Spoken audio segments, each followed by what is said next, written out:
I'm Justin Mott, full-time photographer, Leica user, former reality TV show host from a TV show that you've probably never heard of called Photo Face-Off on History Channel Asia. I'm a wildlife photojournalist and assignment photographer. I've shot over 100 assignments for the New York Times around the world, and I own and operate my own commercial photography and video production business called Mott Visuals, based here in Vietnam and working globally. My channel is dedicated to all things photography from the perspective of a full-time working photographer. In this episode of As Above, So Below, I take my camera, I take my team, and I head north right about here to the northern mountains of Vietnam, to Sapa, and we explore those mountains, and we look to get to the highest point of Vietnam in Fansipan mountain, and you can see if we actually make it. You can see how the weather really affects your photography, but how you can also use the weather to your advantage, which you'll see. This is all from my personal project, As Above, So Below. For those of you that aren't familiar with the project, you can see a full interview with me about this project here. The project is dedicated to capturing the beauty of all of Vietnam, all the different provinces from above and below. So the whole series doesn't work as single images, it works as diptychs, or pairs of images that all blend together in harmony. So come join me as we head up north to the highest point in Vietnam, up to Sapa, up to Fansipan mountain.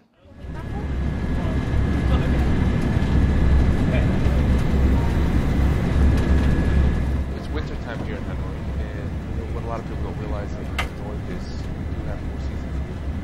And that'll be a good time to go up to Sapa because it can snow. It is risky, it's quite misty, but it's an interesting time to head up there. From Hanoi, you take an overnight train. It's about 8 hours. You wake up and you just sort of get right into it and get shooting here because it's first thing in the morning.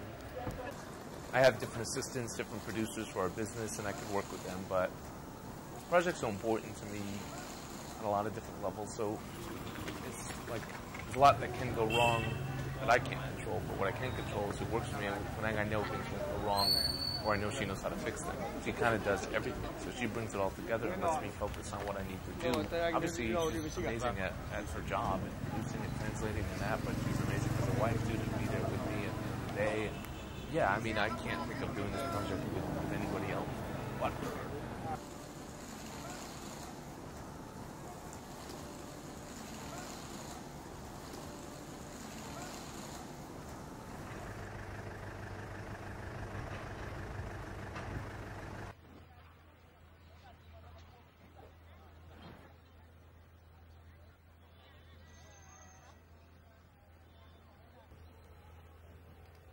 So my expectations, I'm an optimist, was like, oh, it would be sort of this mix of mist but the sun shining through, and that, you know, I'm probably stupid to be that optimistic about it, because this is, if you ask anyone what to expect when you come up here, this is it.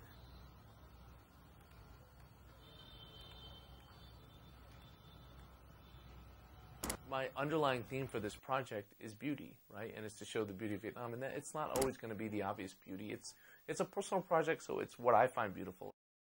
I find beauty in this mist. You know, there is something romantic about that. It's the kind of weather you like to read in. It's, you know, wander around. Sometimes it's hard. It's hard to get beautiful pictures in this weather, but it's not impossible. And you just got to keep trying. There is still something beautiful about this area, in this weather. I feel like we're in like Gladiator. Good here, yeah. The mist is gone. When the mist goes, I go. Now that I can see everything, I don't want to be here.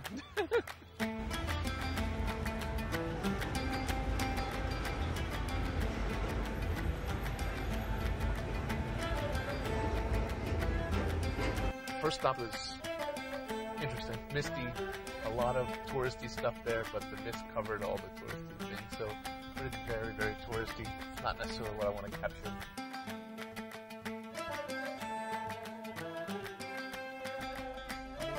Nam is like a jack of all trades. Nam is a drone pilot, one of the best, or if not the best.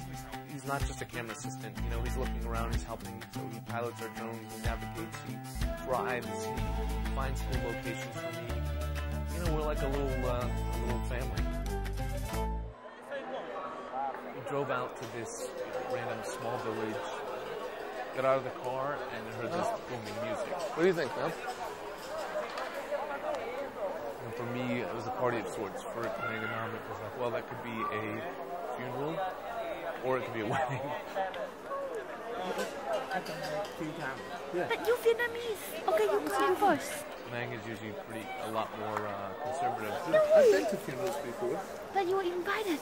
And Nam was kind of pushing me to go. Let's go. It'll be fine. It'll be fine. I mean, I think people will know.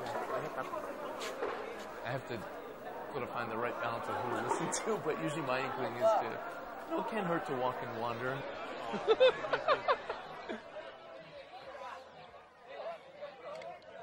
And it turned out it was a wedding. Let's go say hello. How are you? No, I'm a foreigner. I'll always be a foreigner here.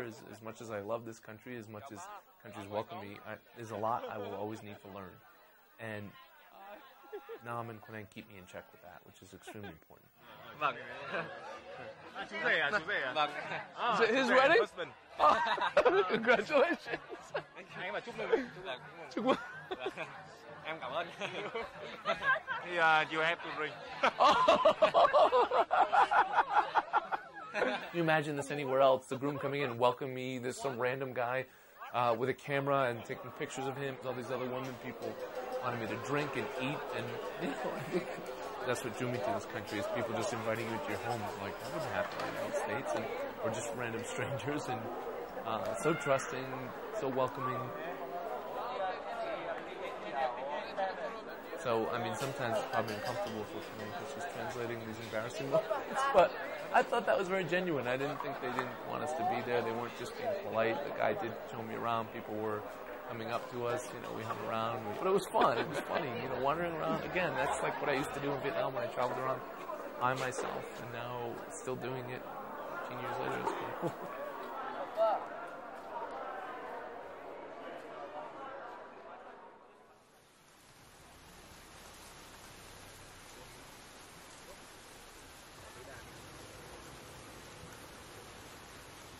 Today up at 5:30, out shooting at 6:30, and it looks like this. It's shit. It's rainy. It's foggy. It's misty. Can't really shoot in the rain with the camera that I have.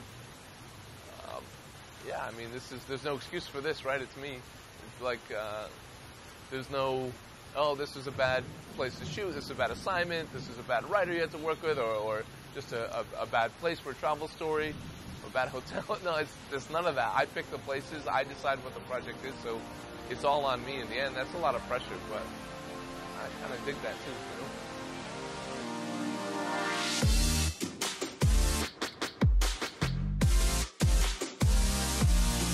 If you could just find out a little bit about her community too, like where she's from and what she does here.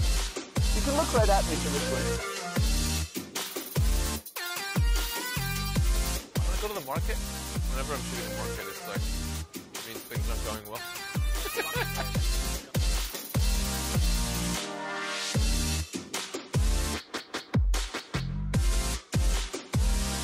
I'm waiting for someone to walk through this mist here and capture a little bit of this open market.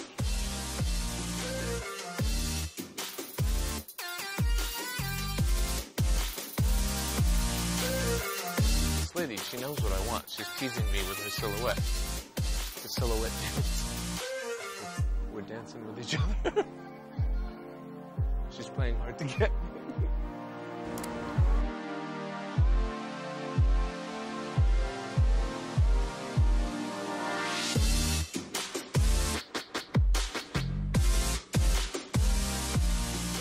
The cool thing about a shot like this is the above can be totally different than a market. It can be all this mist and smoke, steam that I'm getting here, but it could be the mist from outside. So that might be how we connect this. And I don't have a food shot yet. And I should stop talking because it's a nice shot right now. It's exactly where I wanted him to go. Q, this is one of those times where we're both extremely happy. I'm getting good shots and you're having perfect food.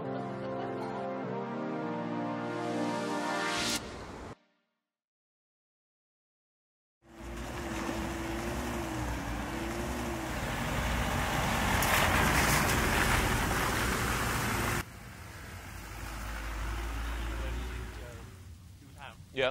Very nice. Very good view. Yeah. Well, I can't see anything. No, a lot of people, when they think of Sapa, they'll want it in the best time. They'll want those like beautiful, lush green rice paddies, but that's only a certain time of year, right? This has a different identity. I couldn't leave this area without going to the highest point of Vietnam, Fansipan Mountain. We're on the cable car for Fansipan Mountain, the highest mountain in Vietnam, and I think the highest mountain in Indochina, on a very, very rainy, cold, and misty day. It's supposed to have panoramic views, but we do have panoramic views just of white mist.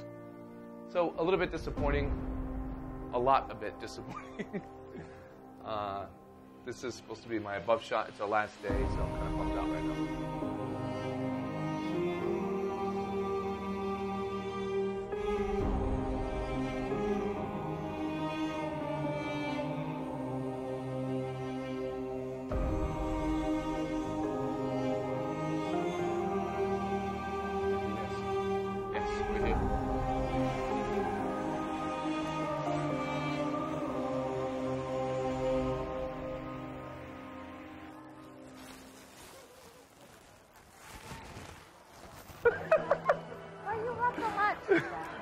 We all just look awesome.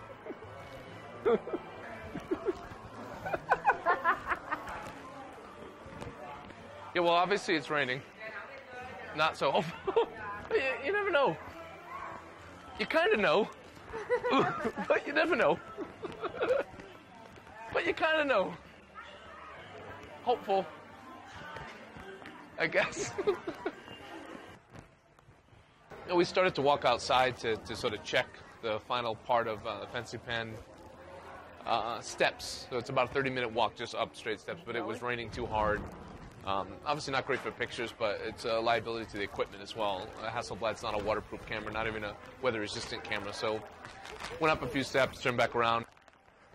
So we're at one of the best places in Vietnam to capture a view, and we can't see it. So it's kind of frustrating, you know.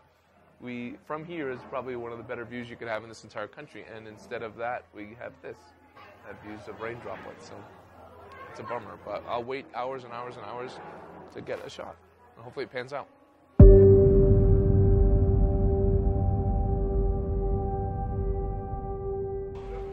Yeah, I just see raindrops.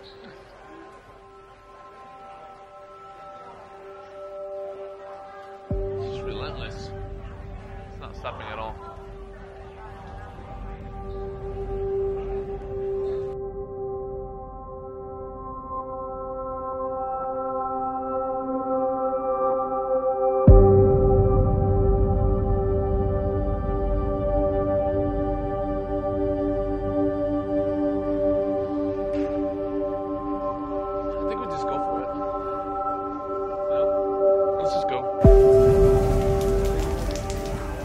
At that point, though, I kind of wanted to go to the top of the mountain more for just, we've come so far, we spent all day there, it would just feel like a waste to not spend that extra 30 minutes to walk up to the top and check it out, even though I knew the view would be horrible.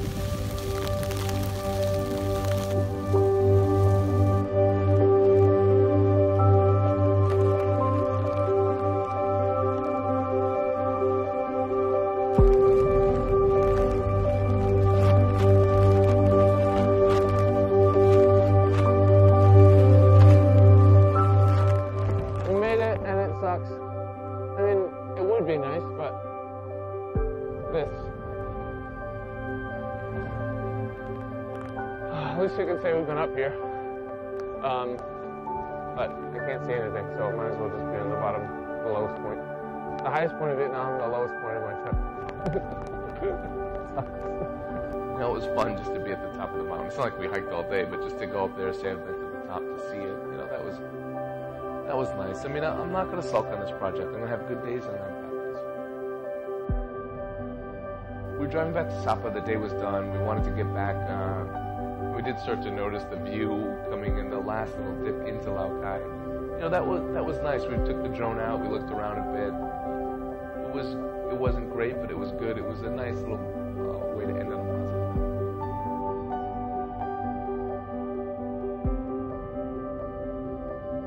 For me, a personal project is it's it's a mix of things, right? It's your legacy. So it's something you'd be remembered by because you did this. It was from your heart, your style, there's no excuses, no one telling you what to do, and you can fail, but at the same time you also want to like play your greatest hits. You're like a band, you need to show your greatest hits, but it's time for you to come up with new music too, right? It's probably times like this when everything's not beautiful, or it is beautiful, but not in the traditional sense, or not in my own personal formula for a beautiful shot. So these are the times that maybe I need to try something different, or I hope something new comes out of me.